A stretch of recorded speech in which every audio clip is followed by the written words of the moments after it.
Welcome to the London Free Press Podcast. I'm your host, Rachel Gilbert. The London Majors have won the last two IBL championships. However, this season they seem to be in a bit of a slump. So today I'm talking to London Free Press sports reporter Ryan Pyette about the major season so far, now that it's the midway point, and how they're looking to turn it around. Hey, Ryan, how are you? Hey, Rachel. It's nice to talk to you again. Nice to Great day talk to be to you. at the ballpark today, right? Yeah, it's been great weather for that. So hopefully they'll have a great game coming up because we haven't had such great games so far. Usually the majors have a much better start to the season than they have so far. What is going on with them? Yeah, a little bit of everything. The kitchen sink, sort of, so to speak. There was quite a bit of problems at the start with the pitching. They'd fall behind 4-5-0 early in games, and then they'd have to scramble to catch up. And if anybody knows, like when you're down 4 or 5 or 6-7, it's harder to hit because you feel like you have to hit the 5-run homer to get back in it, kind of thing, right? And when you got to scratch and claw. And recently, the pitching has been better, but it's kind of the timely hitting. Now, last weekend, I give you an example. They're in Toronto. They won 2 in a row. They're feeling pretty good, and they get the bases loaded on 3 singles in the top of the second. And that's a point where you could break the game open, maybe get into Toronto's bullpen. And then they went fielder's choice, double play, didn't score a run with the bases loaded. And then all of a sudden they end up losing 11-5. And you look at those little moments in the game, and you think, man, if they could have got 3 or 4 runs there early, Yeah. totally different ball game, kind of thing. So, they're when they get behind, they're struggling to come back, and they're struggling to get ahead, and then kind of hold that lead. And it's been crazy. I mean, in the 20 years that I've really followed the majors, I can't remember them having, a poor a start or a record as this. 6-12 heading into another important weekend, and down in just ahead of Brantford in the standings. And you like to think that they can come back and win 8-10 in a row, but they haven't shown any signs of that yet. And it's and now the job is just to win every time, 2 or 3 in a week, to make sure they win more than they lose, because I'm not sure if there's a 8 or 10 win streak in this team as it is made up right now. Yeah, like so far right now, they've had more losses in the midway point that they did all last season. Yeah, and that 8-game losing streak, and that's that's just a killer when you're in a, if you're the Blue Jays or the Tigers and you're playing 160 games, you can recover from an 8-game losing streak or 5-game losing streak. But when you're playing 42, that's like a quarter of your schedule almost. So you basically have to but to turn it around, you have to do the same thing. And there's just been no consistency with the club right now. And coming off 2 championships, it's like this league is very much a dynasty league. We've seen the last 20, 25 years where one team gets on a run and wins 5-6 championships in a row. And I guess the concern for the majors, they've won 2 in a row, and it's like, will they get that chance to be a dynasty, or are they just going to be a back-to-back team? But we're used to seeing them contend every year, or at least put a really good product on the field, and that's been a struggle so far, a surprising struggle. I think we all thought that they're going to come back and do well again this year. Yeah, you assume that, right? After they win the championships back to back. So you did talk about pitching, and that was an issue early on. Is it still an issue? Have they made any changes to address that? Yeah, they're trying to make some changes. They've released a few guys and brought in some other guys. A lot of it was like a guy like Pedro de los Santos, who's works in Toronto in construction.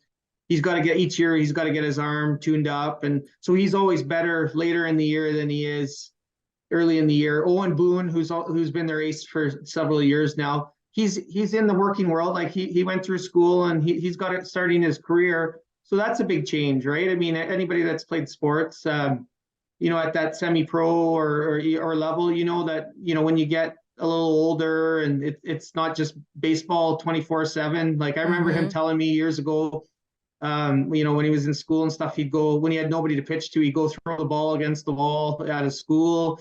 like there's not, with him driving around and working in an office and all that, there's not that time anymore. But he's still Right. he's been sensational. It's just a lot of the factors here is that you bring in you get your 4 import players, and you expect them to be like Rup Chandradat, the manager GM, says that, like, he tells his guys when he signs the guys from Dominican or Venezuela or whatever, you can't just be the best guys on the team. You got to be like 4 of the best guys in the league, like the top 10, 20 guys in the league. Mm-hmm. And that's how you win championships. And we're looking around the league right now, and he's already cut one guy, and a couple guys are like underperforming that are in those precious spots. Like that's your Americans are imports too, right? So you need a guy to come in and be like an MVP caliber player in those spots. And you look around the league, and there's other teams that are getting much more production than the majors are out of those spots. And there's not much. There's always guys out there that you can get, but you're getting late in the season where you're getting close to where the signing deadline is, and a lot of decisions have to be made if you're going to ride with these guys and hope that their resumes from the past, that they straighten themselves out and they could do the job, or if you got to cut ties and bring in some new guys and some fresh blood and hope that they can do the job. So we've seen Roop, but he brought in Chris Ruiz because Diolio, the catcher, was injured, and Diolio has been really good, but he's been banged up, and there's a few things like so they brought in Ruiz. They need someone to catch, and he's American, so we'll see what he can do. And obviously Austin Wilkie, who's been a great bat in the lineup, he got hit in the knuckles and broke some bones in one of the first games of the season. I think it was the home opener. And he's just trying to come back. So, there's the injury bug. There's guys underperforming. Like Cleveland, we'll always talk about Cleveland Brownlee because he's the mainstay. He's always struck out and got power, but he's only got 6 RBIs. And obviously there's a product of guys not getting on base for him. But his strikeouts, he's striking out 33% of the time that he goes to the plate. And that's too much, right? You need to see that down in the 20s kind of thing. For what he brings. But I mean, he was great last year. He was MVP caliber, and he just had, he just hasn't been there. But you always know with Cleveland that at some point he's going to get going. And that's what Roop said. We've had guys who've had moments this year, but just no one's really carried. There's been no one to hitch the wagon to and kind of carry the team. Bat 350, 400 for a lot of the year. So are they? Talk about the rest of the league, because you mentioned there are some pretty star players on the other teams. Their record win-loss so far is 6-12 right now. And is there a lot of parity around the league? Like, is everybody kind of gearing up to play the majors because they were the champions for the last 2 years? Like, are the other teams getting better themselves to be able to take on the majors? Yeah, I think when you win 2 in a row, you're the target, right? And I think London knew that out of the gate, that every time somebody came, they'd really want to beat them. And I think that's been a product of the London Majors brand for a long time, is they got a good team. You're going to have to scratch and claw to beat these guys. But they teams like Welland and Guelph and Toronto under new ownership, they wanted to make a splash. Welland's been wanting to make a splash for a long time. They do a really good job with their marketing, and they consider London their rival, right? So if you've ever been to a game in Welland, and we touched on it a bit last year, there's a huge back and forth, and they really get under the major skin, and they boo them and that sort of thing. That if you've gone to a few IBL games, just random games over the years, it's a different kind of environment when London goes into Welland. And so Welland's the king of the castle right now, but London got a good win against them last week, and London's got a tough schedule the rest of the year. You don't see many Brantfords on there. They only play Brantford, who's obviously been in the basement for a few years. They only got them a couple more times, so they're going to have to. London's going to see a lot of Kitchener and Guelph, who's improving. It's going to be hard to move up the table here and get higher in the standings. So they're 7th, and they're going to have if they kind of stay in that 6th, 7th, it's almost impossible to win this league. Yeah, unless you're in the top 4, just based on home field advantage and the grind that you have to go through. You got to be. You don't see teams finish 6th, 7th and end up winning this thing. Right. Yeah. Are there a lot of new guys on the team this year? And what's the chemistry like between between everybody? Yeah, I think that's something they're looking for, that moment where they galvanize as a team, and that hasn't really happened yet. There's been a few kind of, obviously there's been a lot of adversity this year, and there is a lot of guys that you have familiar faces on this team from the championship years, and they just have to, when you win a couple championships in a row, you gotta put things back together. It's a brand, even though the faces may be the same, the dynamic has changed a bit. Guys get older, guys are in different spots, guys get hurt, and so they're still putting together. And I think I said to Rupe, is July one of those months that this could kind of happen? He's like, I hope so, because you're almost running out of time, right? Then you get into August, but they had a great win on Canada Day against Hamilton, and then you have the fireworks, and you always feel like, if you can take care of business in your own park, you're going to be tough to beat in the playoffs. And that, I think we see the majors starting to play better at home, and they've just been terrible on the road. They're 2-8 on the road, so they're in their championship years, obviously it didn't matter if they played at home or on the road. They were a threat to beat you, and no matter if you had your top pitcher or you're using a bullpen guy or whatever. But you look at this team, and there's a few bright spots.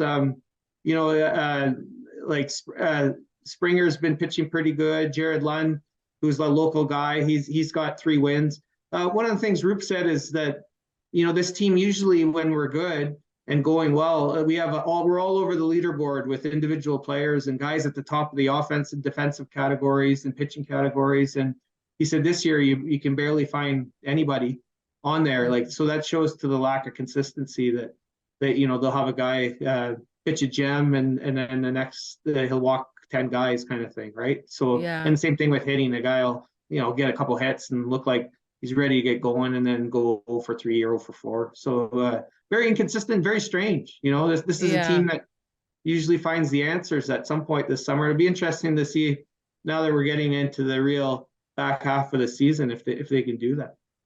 So what's Roop's plan going forward? I know you talked to him very recently. What's the plan for the rest of the season? Yeah, I think he's in a mode where, right, he says, I spend the first half of the year evaluating the team to see, if this is the kind of team that we can get to win a championship. And I have a feeling he's gonna, he's gonna make a few more changes here and get a few more new faces in here just for a better second half. And it's not to say that you can't go on a late run and win the playoffs, and they obviously have the pedigree to do that, but it's just the pitching matchups and going on the road, and it's just difficult, right? It really is in this. I just don't see it happening there. You might win a round or something like that. And the good news about the IBL though is there's 8 teams and everybody makes the playoffs, right? There's no pressure. There's no pressure. It's not like we're saying, if Brantford gets hot and catches them, that they're going to miss or something like that. They know they're going to be in there. So I guess if they can get things sorted out with their hitting, they can kind of get Boone in a good spot. But they need a little bit backup behind them. They need some of these guys, Benitez, Gonzalez, to kind of pitch behind them, and give them 2 or 3 guys. You can't win a series unless you have 2 or 3 pitchers, right? And they're still kind of like horses and the aces, and that's what they're still trying to find here. And I wouldn't be surprised if he brings someone in here soon. Yeah. Okay. Well, Ryan, you got a story out today on lfpress.com, so we can read up on that and learn more about the majors. And we'll certainly be watching your reporting on them throughout the rest of the season. Thanks so much. Hey, no problem. Any time's a good day at Labatt Park, right? It really is. You're so right. Yeah.